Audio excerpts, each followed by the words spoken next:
আমার শৈশবে আমার মায়ের সে কান্না এখনো মনে হয় আমার কানে ভাসে। যখন মাদ্রাসায় যেতাম মা কাঁদতে থাকতেন, যখন বাসায় আসতাম, বাড়িতে আসতাম, নামাজের বিছানা মা কাঁদতে থাকতেন। আমার বাবার বহু কান্না এখনো কানে ভাসে। তাহাজ্জুদের সময় নিজে হয়তো ঘুমিয়েছিলাম, বাবার কান্নার আওয়াজে ঘুম ভেঙেছে, নাম ধরে ধরে দোয়া করতেন। তো সন্তানদের জন্য বাবা মার দোয়া অনেক গুরুত্বপূর্ণ। মনে রাখবেন, সন্তান যদি অমানুষ হয় তার ডিসক্রেডিট আপনার, সন্তান যদি মানুষ হয় তার ক্রেডিটও আপনার। আমাদের সবচাইতে দামি সম্পদ, সবচাইতে দামি অ্যাসেট হলো আমাদের সন্তানগণ। আমরা যে সমস্ত সম্পত্তি গড়ে তুলি, জমি জমা, টাকা পয়সা, সেগুলো সব আমাদের এই সম্পদের জন্য, অর্থাৎ সন্তানদের জন্যই আমরা করি। অতএব তারাই হলো আমাদের সবচেয়ে মূল্যবান সম্পদ। এই সন্তানদেরকে আপনি যদি হাফেজে কোরআন, আলেমে দ্বীন, আল্লাহ ভীরু, মুত্তাকি, পরহেজগার এবং ভালো মানুষ হিসেবে গড়ে তুলতে চান, তাহলে কয়েকটি বিষয় আপনাকে লক্ষ্য রাখতে হবে। নাম্বার 1, আপনার সন্তানকে ভালো মানুষ হিসেবে গড়ে তুলবার টার্গেট করতে হবে। সে স্কুলে পড়ুক কিংবা মাদ্রাসায় পড়ুক, আপনার টার্গেট হতে হবে, লক্ষ্য হতে হবে যে আমার সন্তানকে আমি মানুষের মতো মানুষ হিসেবে গড়ে তুলব। সে সৎ মানুষ হবে, আর কিছু হোক বা না হোক। সে ডাক্তার ইঞ্জিনিয়ার হতে পারুক বা না পারুক, সে বিসিএস ক্যাডার হতে পারুক বা না পারুক, সে সেনাবাহিনীতে ভালো কোনো অফিসার র্যাঙ্কের চান্স পাক বা না পাক, সে ভালো পরিচিত পপুলার কোনো আলেম বা তুখুল কোনো হাফেজ হতে পারুক বা না পারুক, সে যেন ভালো মানুষ হয়, সে যেন মুত্তাকি হয়, সে যেন পরহেজগার হয়। আমি আমার সন্তানদেরকে সবসময় বলি, তোমাদের পরীক্ষার ফলাফল ভালো হোক সেটা আমি চাই, কিন্তু এর চেয়ে অনেক বেশি চাই তোমার নামাজটা দেখে যেন আমার নয়ন জোড়ায়, তোমার আচরণটা দেখে যেন আমার দিলটা প্রশান্ত হয়। এটুকু যদি তুমি আমাকে দিতে পারো, তোমার ফলাফল যদি খারাপও হয়, আমার কোনো টেনশন নেই, কোনো দুঃখ নেই, তার জন্য আমার কোনো আফসোস নাই, তোমাকে আমি কিচ্ছু বলবো না। বেশিরভাগ বাবা মা তারা চান তাদের সন্তান যেন দুধে ভাতে থাকুক। এটা কোথায় আছে না, আমার সন্তান যেন থাকে দুধে ভাতে। আপনার সন্তান দুধে ভাতে থাকুক, ভালো উপার্জন করুক, তার ভালো ক্যারিয়ার করুক, এটা আপনি চান, এটা চাওয়াটা দোষের না। কিন্তু এর চাইতে বড় চাওয়া উচিত আমার সন্তানটা যেন সৎ হয়, ভালো মানুষ হয়।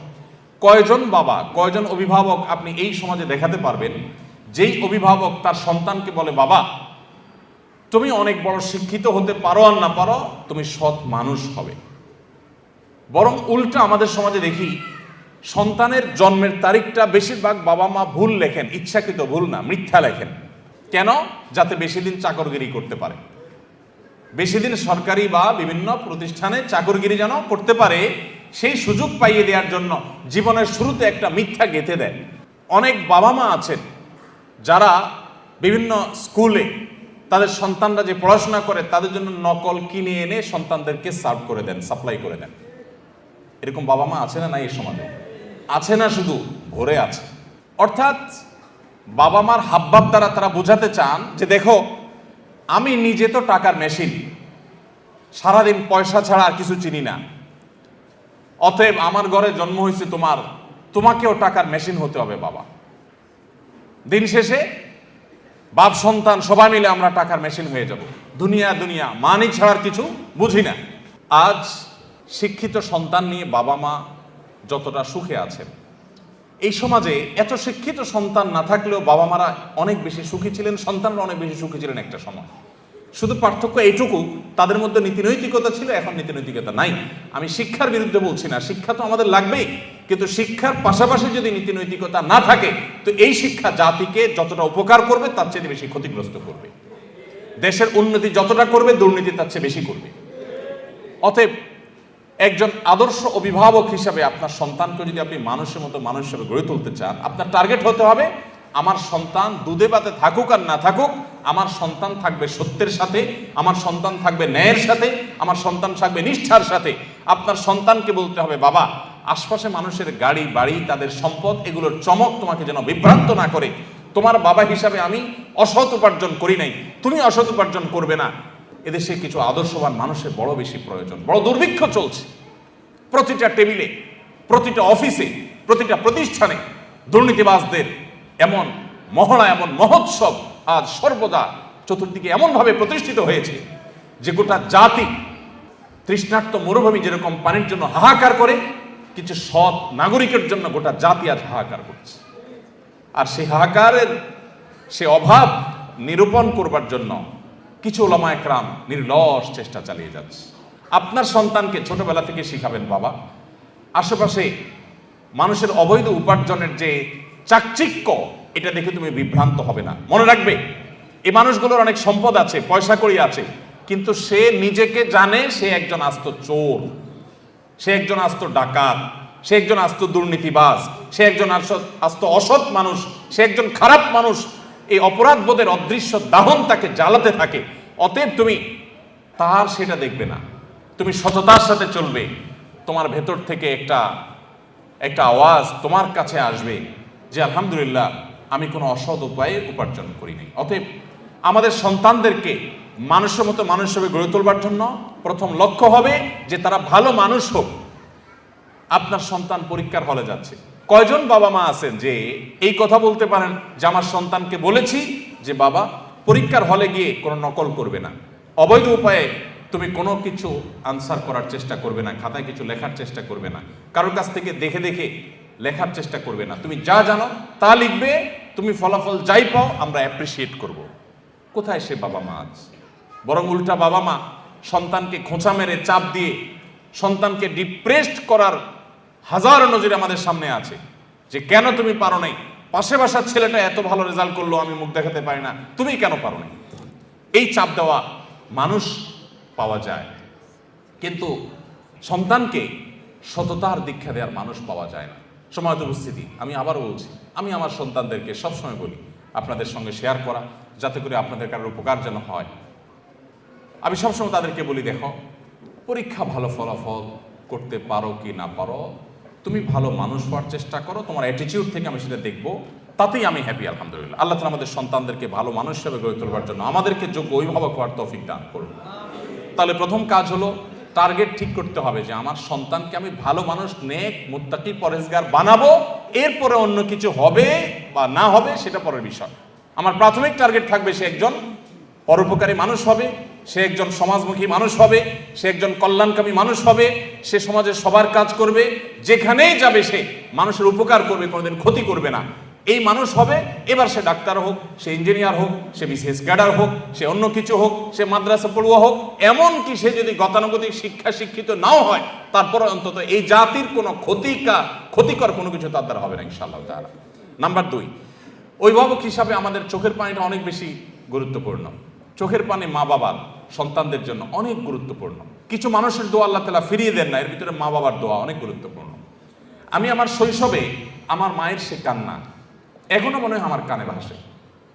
যখন মাদ্রাসায় যেতাম তো মা কাঁদতে থাকতেন, যখন বাসায় আসতাম, বাড়িতে আসতাম, নামাজের বিছানা মা কাঁদতে থাকতেন। আমার বাবার বহু কান্না আমার এখনো কানে ভাসে। তাহাজ্জুদের সময় নিজে হয়তো ঘুমিয়েছিলাম, বাবার কান্নার আওয়াজে ঘুম ভেঙেছে, নাম ধরে ধরে দোয়া করতেন। তো সন্তানদের জন্য বাবা মার দোয়া অনেক গুরুত্বপূর্ণ। সৈয়দ আবুল হাসান আলী আন-নাদভী রহমতুল্লাহি আলাইহি ভারতবর্ষের অনেক বড় একজন আলেম দ্বীন, মুসলিম বিশ্বের নোবেল খ্যাত কিং ফয়সাল অ্যাওয়ার্ড প্রাপ্ত মানুষদের, বিরল মানুষদের একজন ভারতবর্ষের সৈয়দ আবুল হাসান আলী আন-নাদভী রহমতুল্লাহ আলাইহি মাত্র 17 থেকে 18 বছর বয়সের মধ্যে তার লেখা, মানে এই বয়সের মধ্যে লেখা বই মাজা খাসির আল আলম মিন হাতাতুল মুসলিমিন গোটা আরব বিশ্বের বিবেককে জাগ্রত করে দিয়েছে, গোটা আরব বিশ্বকে কাঁপিয়ে দিয়েছে। এমন একটি আরব বিশ্বের সমৃদ্ধ লাইব্রেরি পাওয়া অসম্ভব, যে লাইব্রেরিতে সৈয়দ আবুল হাসান রহমতুল্লাহ আরবিতে লেখা এই বইটা না। এই বইয়ের ভূমিকা আমি পড়েছি, উনি নিজে লিখেছেন যে আমি এই বই যখন লিখেছি তখনও পর্যন্ত আমি কোনো আরব দেশে যাই নাই, কোনোদিন হজ ওমরা করি নাই, কোনো অ্যারাবিয়ানের সাথে দেখা হয় নাই। তারপরেও এমন আরবি ভাষায় লিখেছেন যে গোটা আরব বিশ্বের বিশ্ববিদ্যালয়গুলোতে তার সে বই সবচেয়ে বেশি সমাদৃত।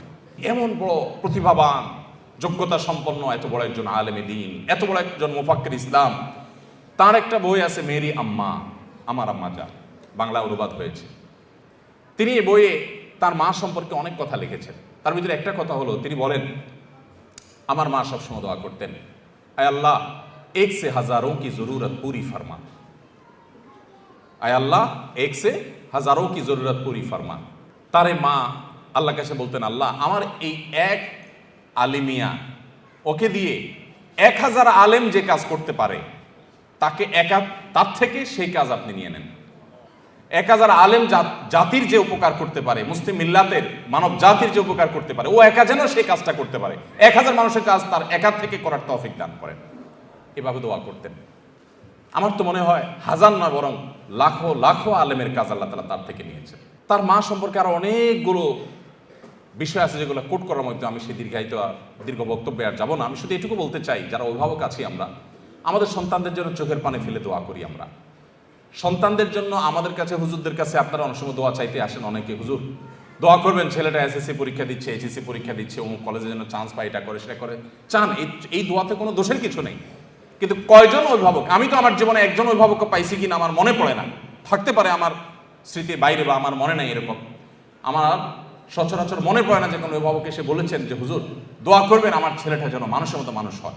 কিছু আছে বলেন, কিন্তু সে বলাটা গতানুগতিক টাইপ মনে হয়, একান্ত হৃদয়ের আকুতি থেকে যে আমার সন্তানটাকে যেন আল্লাহ রাব্বুল আলামিন এই সমাজে যত ফিতনা আছে, যুব সমাজকে ধ্বংস করবার জন্য যত আয়োজন আছে, এই আগুনের আঁচ থেকে বাঁচিয়ে যেন মানুষ বানান। কয়জন বাবা মা দোয়া চান?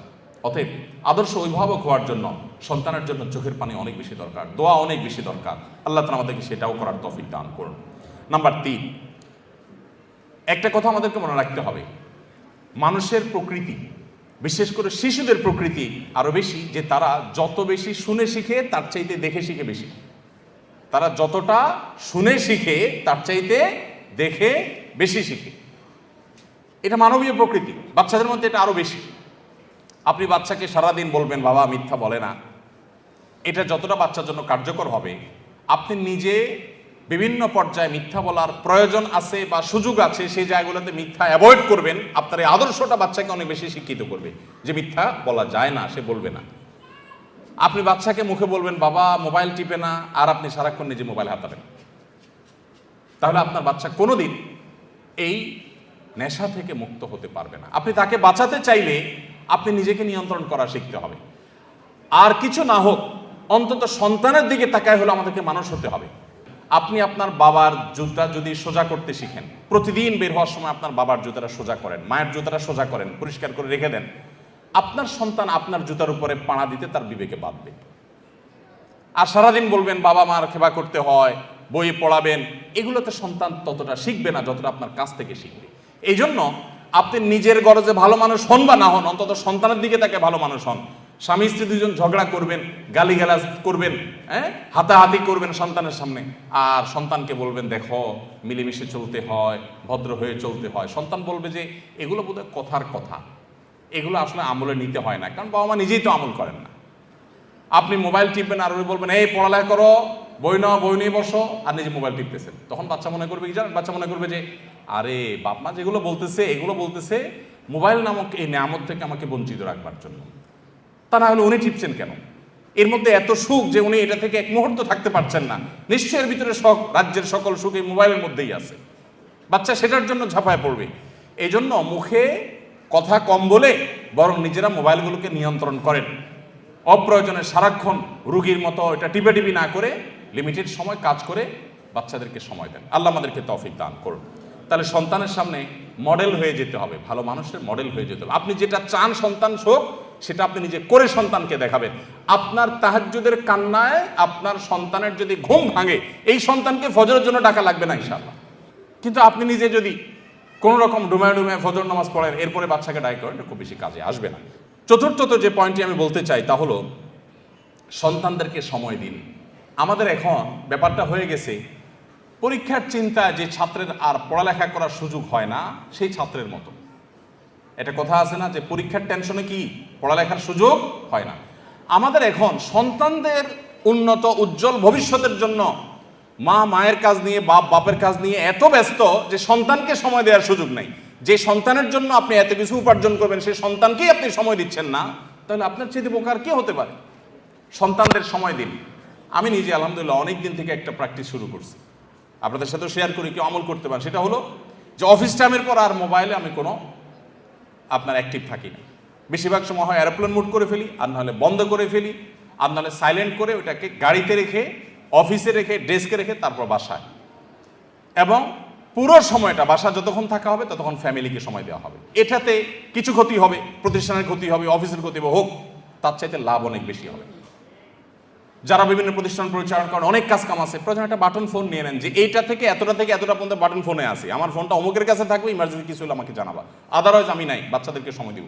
বেশিরভাগ বাপ দেখবেন বাসায় ঢুকতে ঢুকতে মোবাইলে কথা বলতে, হ্যাঁ ভাই ঠিক আছে অমুক জায়গায় এতটা মাল পাঠায় দেন, এসব বলতে বলতে ঢুকে। কে দরজা খুলছে সেটাও বাপে দেখে না, আবার বাইরে হয়ে যাচ্ছে সকালে, তখন আবার মোবাইলে হ্যাঁ আসতেছি এই যে নামতেছি সিঁড়িতে, বলতে বলতে বাইর হয়। তো আপনি সারাক্ষণ আবার বাসায় যতক্ষণ আছে ততক্ষণ মোবাইল নিয়ে ব্যস্ত আছে, মাও ব্যস্ত, বাবাও ব্যস্ত। বাচ্চাদের যে কি অসহায়ত্ব এই সময়টাতে, আমি তো মনে করি এই সময়ে প্রোডাক্টিভিটির জন্য মোবাইল নিয়ন্ত্রণ করা ছাড়া কোনো দিন সম্ভব না আজকের বাস্তবতায়। আলহামদুলিল্লাহ আমরা এটা শুরু করে দিয়েছি এবং এর সুফলটা আমরা পাচ্ছি আল্লাহর রহমতে। আমি অনুরোধ করবো আপনারাও সেই সময়টা দিবেন। শুধুমাত্র সময় দেয়া বলতে বাচ্চাদের সাথে গল্প করানো, সব দিক থেকে আপনি তাদের খেলার সাথী হবেন। আপনার বাচ্চা কার সাথে খেলতে গিয়ে নষ্ট হবে, আপনি সেটা কেন হতে দিবেন? আমি আমার বেশ কিছুদিন থেকে প্র্যাকটিসটা করি, তবে গত প্রায় মাসখানেক যাবৎ হবে বা তার সাথে কম বেশি হবে, এই সময় ধরে আমি আমার বাচ্চাদের সাথে নিয়মিত খেলাধুলা করার চেষ্টা করি। যদি আমি বাড়িতে থাকি তো খেলা মিস নাই বাচ্চাদের সাথে, প্রতিদিন 1 ঘন্টা মিনিমাম বাচ্চাদের সাথে খেলি প্রতিদিন। অন্য যত ব্যস্ততা থাকুক, সব ব্যস্ততার সাথে বড় ব্যস্ততা আমার সবচেয়ে বড় সম্পদ আমার বাচ্চারা। অতএব তাদের সাথে আমি খেলার সাথী হব। কোন বাচ্চার সাথে খেলতে গিয়ে সে নষ্ট হবে না হবে আমি সময় দেবো তাদেরকে, এবং তাদের গল্পগুলো আপনি শুনবেন, আপনি নিজে তাদেরকে গল্প বলবেন, তাদের পড়ালেখার সাথী হয়ে যাবেন, মেশার চেষ্টা। বেশিরভাগ বাবা মা সন্তানকে সময় দিতে চান না, টিচারের কাছে দিয়ে রাখেন, আপনার কাজের বুয়ার কাছে দিয়ে রাখেন, অমুকের কাছে দিয়ে রাখেন, তমুকের। মায়েরা তো আজকাল বাচ্চাদেরকে ভালো করে নাস্তাও দিতে রাজি না। আমরা যারা মাদ্রাসা চালাই আমরা জানি, টিফিন দিয়ে দিবেন কি অল টাইমের একটা প্যাকেট ধরাই দিবেন, রেডিমেড কিছু ধরাই দিবেন। আপনার বাচ্চাকে আপনি রেডিমেড এগুলো দিয়ে দিচ্ছেন, আপনি বুড়ো হন এই বাচ্চা আপনাকে বৃদ্ধাশ্রমে পাঠাবে, এরকম অল টাইম ধরাই দিবে। বাচ্চাকে হেলদি কিছু একটু রেডি করে দেন, ভালো কিছু একটু নিজে রান্না করে দেন। মায়েরা আজকাল অলস, ওই রেডিমেড কিছু দিয়া যেতে পারলে বাঁচে। বাপেরাও অলস, বাচ্চাকে সময় দিতে রাজি না। সার পড়াক, আপনি নিজে আপনার বাচ্চাকে কদিন পড়ান। এই জন্য বাচ্চাদেরকে সময় দিবেন। সময় না দিলে বাচ্চারা কখনো মানুষ হওয়া এটা সম্ভব না। যত বাচ্চা মানুষ হয়েছে দেখবেন বাবা মা অনেক বেশি তাদেরকে সময় দিয়েছে। 5 নম্বর যে পয়েন্ট আমি বলতে চাই তা হলো হালাল উপার্জন আপনার বাচ্চাকে সৎ মানুষ হতে সাহায্য করবে। আপনি হারাম উপার্জন করবেন, 2 নম্বর কামাই করবেন, আর আশা করবেন যে আল্লাহ বেলগাছে তুমি তাল দিয়ে দাও মালিক, মাবুদ। মালিক শুনবেন না, মালিক আপনার বেলগাছে তাল দিবেন না। আপনি তাল গাছে তাল আশা করতে পারেন। চুরিদারির টাকা, 2 নম্বরের টাকা, ঘুষের টাকা, দুর্নীতির টাকা দিয়া সন্তানরে মানুষ করবেন, বড় করবেন, এরপরে যে হুজুরের কাছে দিয়ে বলো হুজুর এরে বড় আলেম, বড় হাফিজ, বুজুর্গ আল্লাহ বানায় দেন, সম্ভব না। এই জন্য হারাম উপার্জনের কুপ্রভাব সন্তানের উপর অনেক বেশি পড়ে। এই জন্য সন্তানকে মানুষের গড়ে তোলার জন্য হালাল খাবার খাওয়ান। মায়েরা আজকাল ছোট পোলাপানের পেছনে খাবার নিয়ে যে পরিমাণ দৌড়ায়, যে পরিমাণ পাগল পড়া থাকে, যেখানেই যাবেন মাদের দেখবেন একটাই পেরেশানি, সেটা হলো যে বাটি নিয়ে চামচ নিয়ে বাচ্চার পিছনে পিছনে গুড় করে। কেন? বাচ্চা খায় না। বাচ্চাকে খাওয়ানোর জন্য যত চেষ্টা আপনি করেন, হারাম খানা যেন না খায়, হালালটা যেন খায়, সেই চেষ্টা যদি তার সিকিভাগও করতেন, এক একটা আল্লাহর ওলি এমনি হয়ে যেত। এই জন্য আমার সন্তানের পেটে কোনো হারাম যেন না ঢুকে, সেই চেষ্টা আমাদেরকে করতে হবে। 6 নম্বর যে পয়েন্টের কথা বলতে চাই তা হলো তাদেরকে ভালো পরিবেশ দিতে হবে। বেশিরভাগ সন্তান নষ্ট হয় পরিবেশের কারণে। সেই পরিবেশটা শিক্ষা প্রতিষ্ঠান হতে পারে। যে শিক্ষা প্রতিষ্ঠানে বাচ্চা ভালো, আমি আমার বাচ্চাকে মনিটর করব যে বাচ্চার প্রোগ্রেস কি, সে সেখান থেকে ভালো হচ্ছে না খারাপ হচ্ছে, তাকে ভালো পরিবেশ দিতে হবে। যেই প্রতিষ্ঠানে ছেলেরা ভালো, উস্তাদরা ভালো, শিক্ষকরা ভালো, তাদের আমল ভালো, তরবিয়ত ভালো, এগুলো মনিটর করতে হয়, সেখানে আমার বাচ্চাকে দিব। যে প্রতিষ্ঠানে যায় শিক্ষার সাথে কুশিক্ষা শিখে আসে, সেখানে আমার বাচ্চা দিব না। তাকে ভালো পরিবেশ, কারণ সে নষ্ট হবে ভালো খারাপ পরিবেশে গিয়ে। একটা পচা আলু যদি আপনি 1 বস্তা ভালো আলুর পাশে রেখে দেন, দেখবেন আশপাশে 2টা প্রথম পচবে, এরপরে 4টা পচবে, পচতে পুরো বস্তা পচে শেষ হয়ে যাবে। খারাপ জিনিসের প্রভাব এত বেশি। অতএব আপনার বাচ্চা, আপনি যে ফ্যামিলির সাথে বন্ধুত্ব থাকবে, বন্ডিং থাকবে, আসা যাওয়া থাকবে, আপনি দেখবেন সে ফ্যামিলি বাচ্চাগুলো কি করে। ওইগুলো গেমে আসক্ত, ওইগুলা কার্টুন দেখার রুগী, তো আপনি নিশ্চিত থাকেন আপনার বাচ্চার ভিতরে কুপ্রভাব আসবেই আসবে। আপনি সেই ফ্যামিলি বাচ্চার সাথে মিশবেন যারা এই গেম, কার্টুন আর এই সমস্ত আজেবাজে জিনিসে আসক্ত নয়। আজকাল যত বাচ্চা কাচ্চা আছে দেখবেন বেশিরভাগই আমার কাছে অসুস্থ মনে হয়। অসুস্থ মনে করেন বাসায় কোনো মেহমান আসছে, দেখবেন চিপিচিপোলা পান এরকম ঠুস করে শুধুমাত্র গুলি দেখায়, কারণ সারাদিন সে কার্টুনে কি দেখে, এসব দেখে। সব বাচ্চা দেখবেন, বেশিরভাগ বাচ্চা দেখবেন ক্রেজি হয়ে উঠতেছে, তাই না? খুব জেদি হয়ে উঠতেছে। মা বাবা আবার গর্ব করে বলে বাচ্চাটা অনেক রাগী, মানে মনে হচ্ছে যে উনি অনেক গর্ববোধ করতেছে এটার কারণে। বাচ্চা যে অসুস্থ এটা জানেই না। আমরা আমাদের শৈশবে যেসব বাচ্চা কাচ্চা দেখছি এখনো মনে পড়ে, আমাদের বয়সের যারা আছেন, আরো সিনিয়র যারা আছেন তারা জানেন, বাচ্চা বেশিরভাগ ওই যে ভেদা মাছের মতো ছিল, চুপচাপ থাকে, এরকম বাচ্চাদেরকে বেশিরভাগ দেখা যাইতো। বেশি ক্ষুধা লেগে গেছে, ব্যথা ব্যথা পাইছে, একটু কামতো টানতো। আর এখন পোলাপান 1.5 বছর 1 বছর থেকে পোলাপান দেখা যায় এমন ক্রেজি যে চুন থেকে নুন করছে তো সব ভাঙচুর শুরু করে দেয়, তাই না? কারণ সারাদিন কার্টুনে এবং সারাদিন ভিডিও গেমসে সে ওইগুলোই দেখে, মার কাট ছাড়ার কিছু নেই। তো বাচ্চার মধ্যে এগুলোর কুপ্রভাব পড়ে। আপনার বাচ্চাকে ভালো মানুষ হিসেবে গড়ে তোলবার জন্য পরিবেশটা অনেক গুরুত্বপূর্ণ, যে সে কোন পরিবেশ পাচ্ছে। এই জন্য আপনি সেই ফ্যামিলির সাথে বন্ধুত্ব করবেন যে ফ্যামিলি বাচ্চা থেকে আপনার বাচ্চা ভালো কিছু শিখবে। আমি ব্যক্তিগতভাবে খুঁজে যদি সেরকম ফ্যামিলি বাইর করি, মাশাআল্লাহ ফ্যামিলি বাচ্চারা খুব ভালো, বাপ মাগুলো খুব ভালো, তাহলে তাদের বাসায় যেতে হবে, তাদেরকে বাসায় দাওয়াত দিয়ে আনতে হবে, তাদের সাথে সম্পর্ক তৈরি করতে হবে, তাহলে আমার বাচ্চারা ভালো কিছু শিখবে। এই চেষ্টা আপনার মধ্যে থাকতে হবে, তাদেরকে ভালো পরিবেশ দিতে হবে। 7 নম্বর এবং সর্বশেষ পয়েন্ট যেটি বলতে চাই তা হলো, বাচ্চাদেরকে বিশেষ করে তারা যখন একটু বড় হতে শিখবে, আল্লাহ ভীরু মুত্তাকি পরহেজগারদের সোহবতে, তাদের মজলিসে, তাদের বৈঠকে, তাদের দার্সে, তাদের প্রোগ্রামগুলোতে নিয়ে যাবেন, তাদের সাথে কথা বলাবেন। এগুলোর প্রভাব, ইতিবাচক প্রভাব বাচ্চার মধ্যে পড়ে। আল্লাহ তাআলা আমাদের সবাইকে সুসন্তানের বাবা মা হওয়ার তৌফিক দান করুন। আমাদের সন্তানদেরকে, আমাদের পুরো পরিবারের সমস্ত সদস্যদেরকে আল্লাহ তাআলা মুত্তাকিদের ইমাম হওয়ার তৌফিক দান করুন। আমাদের সন্তানদেরকে আমাদের নয়ন জোড়ানোর মতো সন্তান হওয়ার তৌফিক দান করুন। মা বাবা হিসাবে আমাদেরকে আদর্শ মা বাবা হওয়ার তৌফিক দান করুন। আজ সৎ মানুষের যে দুর্ভিক্ষ চলছে, যে অভাব চলছে, মুত্তাকি পরহেজগার মানুষের যে খরা চলছে, এই খরা কাটাবার জন্য আমাদেরকে সংকল্প করতে হবে, সিরিয়াস হতে হবে, সব দিক থেকে আমাদেরকে নড়ে চড়ে বসতে হবে। আল্লাহ তাআলা আমাদের সবাইকে সেই তৌফিক দান করুন। ভাইরা আমার, সম্মানিত ভাইরা বোনেরা আমার, যদি আপনার সন্তানকে মানুষের মতো মানুষ হিসেবে গড়ে তুলতে পারেন, আপনার এই পরিবার উপভোগ্য হবে, চরম উপভোগ্য হবে, দুনিয়াটা জান্নাতে পরিণত হবে। যখন আপনার সন্তানটা দেখবেন যে মায়ের সামনে মাথাটা উঁচু করে কথা বলতে লাজ বোধ হয়, লজ্জা বোধ হয়, যখন দেখবেন বাবা কোনো কথা বললে ফিরে আরেকটা কথা বলার মতো সাহস হয় না, এই সন্তানকে এখন ঘরে ঘরে আছে? আরে ঘরে ঘরে তো দেখা দূরের কথা, গোটা সমাজে খুঁজে এরকম একটা সন্তান পাওয়া যায় না। বেশিরভাগ দেখবেন বেয়াদব, উগ্র, উচ্ছৃঙ্খল, এবং কোনো শিক্ষা নাই, নীতি নাই, নৈতিকতা নাই, আদর্শ নাই, নষ্ট এবং নষ্টের ছড়াছড়ি চতুর্দিকে। কোথায় সে সন্তান? যে সন্তান মায়ের বাবার আগে হাঁটবে না, যে সন্তান মায়ের আগে কথা বলবে না, বিনয় থাকবে। এরকম সন্তান যদি থাকে, আপনার সন্তান অনেক বড় অফিসার না হোক, আপনার সন্তান অনেক পয়সা কামাই না করুক, অনেক বড় পদের অধিকারী না হোক, আপনার সন্তান যাই হোক না কেন, যদি এরকম সন্তান আপনাকে আল্লাহ তাআলা দেন, তো আপনি দেখবেন আপনার পরিবারটা, আপনার জীবনটা জান্নাতি জীবন হয়ে গেছে। আল্লাহ তাআলা আমাদের সবাইকে, আমাদের সন্তানদেরকে মুত্তাকি পরহেজগার ভালো মানুষ হিসেবে গড়ে তোলবার সংকল্প প্রতিটি ঘরে ঘরে করার তৌফিক দান করুন, এবং তার জন্য যা যা করণীয় আছে সেই করণীয়গুলো আল্লাহ তাআলা আমাদের সবাইকে করার তৌফিক দান করুন। মনে রাখবেন, সন্তান যদি অমানুষ হয় তার ডিসক্রেডিট আপনার, সন্তান যদি মানুষ হয় তার ক্রেডিটও আপনার। সন্তান ভালো কিছু হয়েছে সেটা যেরকম আপনার অর্জন, সন্তান খারাপ কিছু হয়েছে সেটা আপনারই ত্রুটি। অতএব সন্তানের মধ্যে কোনো ত্রুটি দেখলে চিন্তা করতে থাকুন, আমার ঘাপলাটা কোন জায়গায়, আমার ঝামেলাটা কোন জায়গায়, যার কারণে সন্তানের মধ্যে এই খারাপ দিকটা আমি দেখতে পাচ্ছি। আল্লাহ তাআলা আমাদের সবাইকে আদর্শ বাবা মা হওয়ার তৌফিক দান করুন। আমরা যদি আদর্শ বাবা মা হই, তাহলে আমরা আদর্শ জেনারেশন পাবো। আদর্শ জেনারেশন যদি পাই, তো আদর্শ দেশ এবং আদর্শ সমাজ গড়ে উঠবে। আল্লাহ আমাকে, আপনাকে, আমাদের সবাইকে সেগুলো করার তৌফিক দান করুন। জাযাকুমুল্লাহু খাইরা ওয়া আখিরু দাওয়ানা আলহামদুলিল্লাহি রাব্বিল আলামিন। আসসালামু আলাইকুম ওয়া রাহমাতুল্লাহ।